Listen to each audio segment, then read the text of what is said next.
카카오페이지 직계약 레이블 연담의 에이스 은소로 작가의 신작 주인공의 구원자가 될 운명입니다.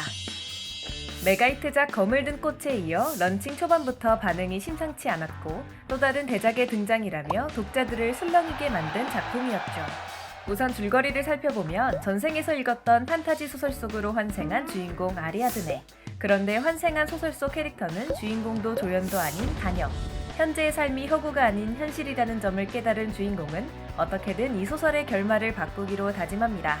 하지만 현실은 녹록치 않았죠. 아리아드네는 공작인 아버지에게 인체 실험을 당하고 있고 어머니는 이미 돌아가신 상황. 이대로라면 실험만 당하다 삶을 마감하게 됩니다. 마지막 남은 희망은 자신을 싫어하는 외할아버지 대마법사뿐.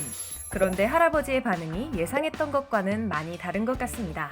자신을 싫어하는 줄로만 알았던 외가의 사랑을 겪은 아리아드네는 그들의 넘치는 애정에 조금씩 마음의 문을 열고 미래에 대한 희망에 차오릅니다. 공작인 아버지보다 먼저 엘릭서에 대한 권리를 선점하고 아버지라 부르기도 민망한 그를 전계에서 묻어버리죠. 이를 통해 부를 축적한 아리아드네는 막강한 권력과 군사력을 가진 외가를 등에 업고 승승장구합니다. 하지만 마음에 걸리는 한 가지, 소설 속 주인공 악셀 발렌타인. 그가 원래 스토리대로 성장해 데미궁을 클리어해야만 이 세계의 멸망을 막을 수 있습니다.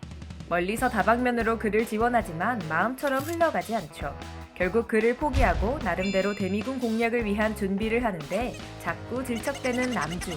원작과는 다르게 상대적으로 곱게 키워 덜 굴렀으나 세계관 1인자답게 강하게 성장했습니다. 심지어 아리아드네에게 논리적으로 영리하게 추궁거리기까지 합니다. 아리아드네는 무사히 이 소설을 해피엔딩으로 이끌 수 있을까요? 은소로 작가의 주인공의 구원자가 될 운명입니다. 속칭 주구은은 2019년 7월 19일에 카카오페이지 독점으로 런칭, 그와 동시에 기다리면 무료 프로모션에 들어갔습니다. 소장권 패키지는 각 3%, 5%, 10%씩 할인하여 판매 중입니다. 2019년 9월 25일 현재 로맨스 판타지 랭킹 61위에 위치해 있으며 런칭된 직후 1위를 차지했었죠. 그러나 표절 의혹이 불거지면서 80화 이후로 연재가 중단되었고 추가 프로모션 또한 없는 상황이라 순위가 점점 내려가고 있습니다. 출판사인 연담은 카카오페이지에서 운영하는 레이블로 로맨스와 로맨스 판타지 작품을 주로 다루고 있습니다. 수많은 인기작들을 배출해냈으며 은소로 작가의 히트작인 검을 든 꽃과 이전에 소개했던 산의 맞선 또한 연담의 작품입니다. 은소로 작가는 2016년 역광은 그림자를 잠식한다로 데뷔했습니다. 데뷔작의 제목에서 알 수 있듯이 품위 있는 문체와 작가만의 특성으로 네임드 반열에 올랐죠. 같은 해 검을 든 꽃으로 루판기를 믿고 보는 작가로 등극했습니다. 검을 든 꽃은 단행본 4세까지 찍었을 정도로 충성 독자들이 많고 카카오페이지 외에 다른 플랫폼에서도 좋은 성적을 거두고 있습니다. 은소로 작가의 다른 작품으로는 교룡의 주인과 마법사를 위한 동화가 있습니다. 다시 주구은으로 돌아와서 이 작품은 은소로 작가 특유의 유려한 문체와 개성이 뚜렷한 캐릭터가 가장 큰 장점입니다. 초반에 빌런을 명확하게 설정하고 그에게 복수하는 전개가 깔끔하게 이어져 어그로를 끌만한 빌런과 독자들이 원하는 사이다를 모두 갖춘 셈이죠. 또한 어떻게든 정해진 운명을 바꾸고자 능동적으로 움직이는 여주와 성격이 나쁘지만 점차 여주에게 감화되는 모습을 보여주는 남주 모두 매력적입니다. 다만 초반부가 신파적인 남성향 판타지 느낌으로 진행됩니다. 한마디로 약간 고루하게 느껴지고 로맨스는 부족합니다. 본격적으로 남주가 등장하면서부터 나아지지만 초반에 호불호가 갈릴 가능성이 있습니다. 그리고 작품 초반에 공작이 어린 딸을 정신적, 육체적으로 학대하는 서술이 있는데요. 보는 이에 따라 가학적이라 느낄 수 있는 묘사가 나오니 이런 부분을 보기 힘든 독자분들은 주의하시는 것이 좋을 것 같습니다. 그런데 런칭 하루 뒤인 2019년 7월 20일 칭중 작가의 전지적 독자 시점을 표절했다는 의혹이 제기되었습니다. 그 이후로 아직까지 논란이 끊이지 않고 있는데요. 우선 표절 논란 과정을 타임라인으로 보겠습니다. 2019년 7월 19일 카카오페이지에서 런칭됐고 하루 뒤인 20일 한 사이트에서 주구은이 전독시와 유사하다는 글이 올라왔습니다. 1번부터 15번까지 항목별로 정리, 본문까지 발췌하고 비교한 디테일한 글이었죠. 직후 카카오페이지 주구은 댓글창은 해명을 요구하는 댓글들이 무수히 달렸고 저작권 침해 카테고리에도 많은 독자들이 문의를 남겼습니다. 공교롭게도 이날 저작권 침해 카테고리가 삭제되어 카카오페이지가 독자들의 의견을 무시한다는 루머가 퍼지기도 했죠. 7월 22일과 7월 31일 연담 편집부에 공지가 올라왔습니다. 유사성 이슈를 인지 신충 작가와 문피아에 확인 중이며 정리되기 전까지 연재를 중단한다는 내용입니다. 8월 2일 저작권 침해 카테고리 및 댓글 삭제 관련 공지와 유사성 관련 안내 공지 2개가 올라왔습니다. 공지의 주체가 연담에서 카카오 페이지로 바뀌었죠. 저작권 침해 카테고리는 삭제된 적 없으며 두 작품 간 유사성이 인정될 수 없다는 법무법인 검토 결과였습니다. 그리고 같은 날 은소로 작가 블로그에 작가 공식 입장문이 올라오고 전독씨의 발행처인 문피아 또한 공식 입장을 발표했습니다.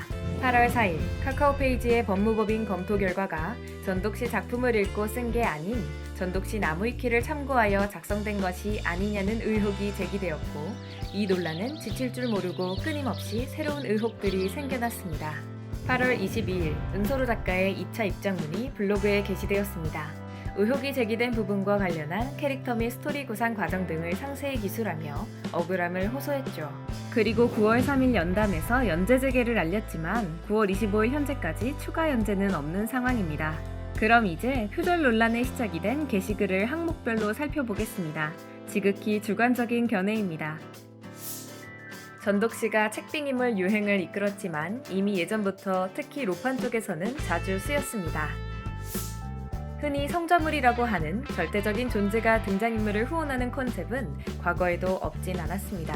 다만 큰 인기를 끌지 못했을 뿐이죠. 대표적으로 오리 카프카 작가의 판테온, 심행 작가의 신들의 전장이 있습니다. 서포터 개념은 예전부터 많았습니다. 사실 게임 시스템에도 인격을 부여하지 않았을 뿐 마찬가지의 개념이라 할 수 있습니다. 이러한 서사는 웹소설뿐만 아니라 다양한 분야의 콘텐츠에서도 많이 쓰이는 구조입니다. 이 또한 흔한 클리셰죠. 하지만 하필 이것도 똑같나 하는 생각은 듭니다. 실제로 많은 소설에서 이러한 성격의 주인공이 다수 등장합니다. 이건 솔직히 언급할 필요가 없을 정도로 불필요한 주장인 것 같네요. 이것 또한 동일한 시스템을 사용한 소설이라면 흔히 볼 수 있는 콘셉트입니다. 저희 집 앞 구립도서관에도 서가를 관리하는 사서가 있습니다. 이러한 캐릭터는 생각보다 흔합니다. 특히 라노벨에는 꼭 등장하는 전형적인 캐릭터죠. 그리고 파이는 금방 성장합니다. 이 부분은 유사성이라고 할 만합니다. 주인공이 위기 상황을 극복하는 방식이 매우 비슷하죠. 데이터베이스 이용은 흔한 클리셰입니다. 주인공과 불호의 관계였던 캐릭터가 주인공에게 감화되는 건 매우 흔한 캐릭터 설정입니다. 다만 두 작품의 주인공과 소설 속 주인공의 관계 설정이 비슷한 부분은 확실히 보입니다. 실제 주인공은 해피엔딩을 위해 소설 속 주인공이 회귀를 해서는 안 되며 그렇기에 주인공을 도와야 한다는 점이 그렇죠. 배드엔딩을 체험함으로써 각성하는 계기가 되는 것 또한 클리셰입니다. 비슷한 맥락이므로 생략하겠습니다. 종합적으로 몇 가지 유사한 부분은 있지만 표절까지는 아닌 것으로 보입니다. 우선 초반 설정과 스토리는 전독씨와 완전히 다르고 주인공이 처한 상황이나 주변 캐릭터와의 관계, 사건의 내용이나 해결 과정 또한 다릅니다. 이 부분은 오히려 전형적인 로판의 클리셰와 고전 남성향 판타지의 클리셰를 따라갑니다. 30화 이후부터는 정령과 채널이 등장하면서 성자물의 성격을 띱니다. 하지만 이 부분도 정령술에 대한 새로운 해석이라는 느낌이 강합니다. 다만 앞서 언급했듯 실제 주인공과 소설 주인공의 관계 설정은 비슷하게 느껴집니다. 두 작품의 성별 차이는 있지만 실제 주인공의 성공을 위해서라면 소설 속 주인공의 회귀를 막아야 한다는 건 말이죠.